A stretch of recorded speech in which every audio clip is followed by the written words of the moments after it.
Bonjour à tous. Merci de poursuivre avec nous cette matinée de prospective. Je suis Marc Malenfer, je travaille à la mission Veille et Prospective de l'INRS et je vais animer cette deuxième partie de matinée qui va être dédiée à la seconde phase de cet exercice de prospective sur la formation à la santé et sécurité au travail.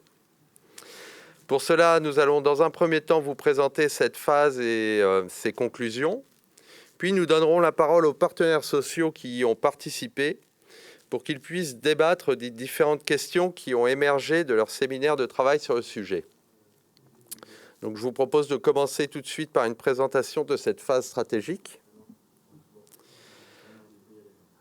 Alors vous l'avez vu, déjà quelques éléments de contexte, vous l'avez vu, cet exercice il est un petit peu atypique par rapport au précédent exercice de prospective qu'on a conduit à l'INRS. Il est spécifique parce qu'il porte directement sur un des modes d'action de l'Institut. Vous avez vu dans les présentations de Julie et Gérard que l'INRS est un acteur extrêmement important de la formation à la santé et sécurité au travail. Et donc, nous avons proposé aux partenaires sociaux qui siègent à notre conseil d'administration de s'impliquer dans cet exercice. Et ça s'est fait en deux phases. Une première où on a conduit une série d'entretiens en amont de la phase exploratoire qui vous a été présentée ce matin.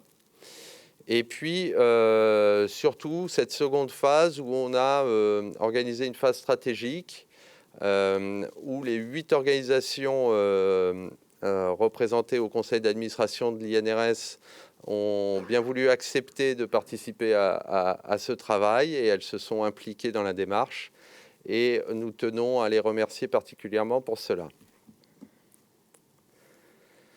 Alors, en termes d'objectifs, l'idée, ce n'était pas d'écrire la stratégie de l'INRS et de l'assurance maladie risque professionnel en matière de formation, ni même de faire des recommandations, hein. L'objectif de la prospective, c'est plus de poser des questions, d'apporter des éléments de réflexion, mais il était convenu que ce n'était pas le lieu d'écrire la stratégie en matière de formation de la branche lors de cet exercice. Pour les partenaires sociaux, il s'agissait surtout de s'approprier les enjeux issus de la phase exploratoire qui vous ont été présentés ce matin par Michel. Et puis d'identifier les questions stratégiques qui seront à traiter dans les prochaines années au moment où justement ils auront à élaborer cette stratégie et les modalités d'évolution de la formation à la SST, les aider à formaliser les questions stratégiques qu'ils devront se poser à ce moment-là. Alors en termes de méthode, comment avons-nous procédé ? Eh bien, on a repris les 4 enjeux qui vous ont été présentés par Michel, qui étaient issus du travail du groupe de travail prospectif. Et sur chacun de ces enjeux, nous avons organisé un séminaire en visioconférence en raison du contexte sanitaire, séminaire d'échange entre les partenaires sociaux. Et il est sorti de ces séminaires une synthèse qui a été validée collectivement. Et la production finale de ce groupe, ça a été de formuler 7 questions stratégiques. Ces 7 questions, les voici. La première, c'est quels objectifs de formation à la santé et sécurité au travail à chaque étape de l'éducation, hein, ça comprend l'éducation, la formation initiale avec l'éducation en primaire, en secondaire et puis dans le supérieur. Et puis également la question de la formation continue. La deuxième question, c'est quel niveau d'exigence pour les compétences en SST ? Quel poids doit-on leur donner dans la validation des diplômes, par exemple ? La troisième question, elle porte sur les parcours professionnels, hein, dont on a vu qu'ils étaient de moins en moins linéaires. Et donc la question se pose du maintien et de l'adaptation, de la traçabilité des compétences en santé et sécurité au travail. La quatrième question, c'est le rôle que peuvent jouer les branches professionnelles dans ces dispositifs qui sont...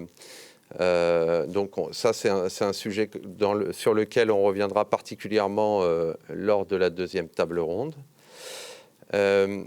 Une cinquième question sur les nouvelles cibles. Doit-on cibler de nouveaux publics pour les former à la santé et sécurité au travail ?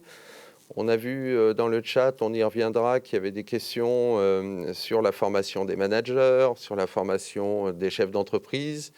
Mais on peut penser également à d'autres publics, notamment aux acteurs de la conception, ceux qui conçoivent à la fois les lieux, les situations de travail, mais aussi ceux qui conçoivent les organisations du travail.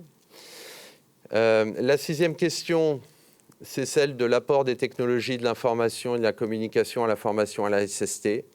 Voilà, dans quelle mesure ces technologies peuvent être utilisées pour améliorer les dispositifs de formation ? Qu'est-ce que cela induit en termes d'organisation des parcours, etc.